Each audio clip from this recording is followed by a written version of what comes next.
ತಮಿಳುನಾಡು ಪ್ರತಿಪಕ್ಷ ರಾಜಕಾರಣದಲ್ಲಿ ಸಂಚಲನ, ಅದರಲ್ಲೂ ಬಿಜೆಪಿಯಲ್ಲಿ ಒಂದು ರೀತಿಯಲ್ಲಿ ತಳಮಳ ಹಾಗೆ ಗೊಂದಲ. ಯಾಕೆಂದರೆ ಬಿಜೆಪಿ ನಾಯಕ ಅಣ್ಣಾಮಲೈ ಅವರು ಇದೀಗ ಭಾರತೀಯ ಜನತಾ ಪಕ್ಷಕ್ಕೆ ವಿದ್ಯುಕ್ತವಾಗಿ ರಾಜೀನಾಮೆ ಕೊಟ್ಟಿರೋದೇ ಈ ಡೆವಲಪ್ಮೆಂಟ್ಗೆ ಕಾರಣ.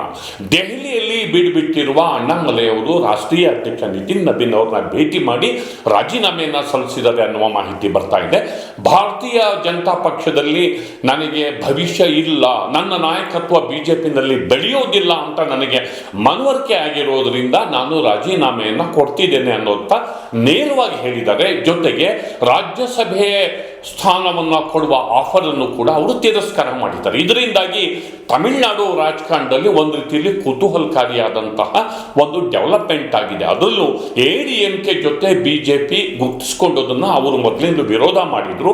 ಹಾಗೆಯೇ ಇತ್ತೀಚಿನ ದಿನಗಳಲ್ಲಿ ಅಣ್ಣಾಮಲೈ ಅವರನ್ನ ಕಡೆಗಣಿಸಲಾಯಿತು. ಅಸೆಂಬ್ಲಿಗೆ ಟಿಕೆಟ್ ಕೂಡ ಗೊತ್ತಿರಲಿಲ್ಲ. ಈಗ ಸದ್ಯಕ್ಕೆ ಕೆಲವು ವಾಲಂಟರಿ ಸ್ವಸಹಾಯ ಗುಂಪುಗಳನ್ನು ಸಂಘಟನೆಗಳನ್ನು ಮಾಡಿ ತಮಿಳುನಾಡಿನ ಉದ್ದಕ್ಕೂ ಜನಸೇವೆಯ ಕಾರ್ಯಕ್ರಮವನ್ನು ಮಾಡಿ ಆ ನಂತರ ಅವರು ರಾಜಕೀಯ ಪಕ್ಷವೊಂದನ್ನು ಸ್ಥಾಪನೆ ಮಾಡುವ ಉದ್ದೇಶ ಹೊಂದಿದ್ದಾರೆ ಎನ್ನುವಂತಹ ಮಾಹಿತಿ ನಮಗೆ ಲಭ್ಯ ಆಗ್ತಿದೆ.